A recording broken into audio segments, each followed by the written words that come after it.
Welcome to Marineshwara channel. Bhagavad Gita కర్మయోగం నుంచి 17వ శ్లోకాన్ని చదువుతున్నాను.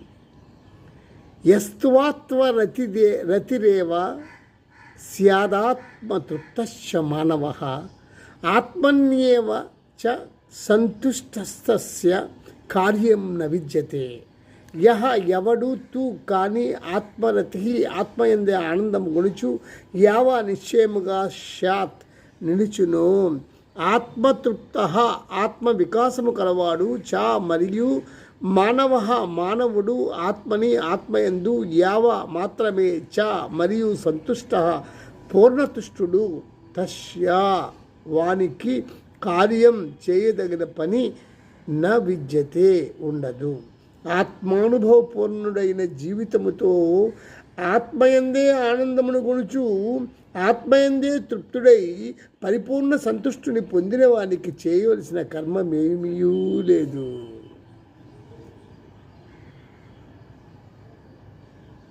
నీవు ఆలోచన, నీవు మనస్సు, నీవు అహంకారము అని నీవు తలచినప్పుడు, అదే అని నీవు నిలబడినప్పుడు, దానినే నీ స్వరూపమని అనుకున్నప్పుడు ఖచ్చితంగా నీవు కర్మ చేయాలి. దానికి కర్మ ఫలితం కూడా ఉంటుంది. ఈ కర్మ ఫలితం ఈశ్వరేచ్ఛ. కర్మతో బంధీకృతం అయిపోతావు. అప్పుడే నీకు శీతోష్ణ సుఖ దుఃఖాలు ఆవహిస్తాయి. అవి ఉన్నట్లుగా నీ మనస్సుకు కనిపిస్తాయి. నువ్వు అలాంటి జీవనాన్ని గడుపుతావు.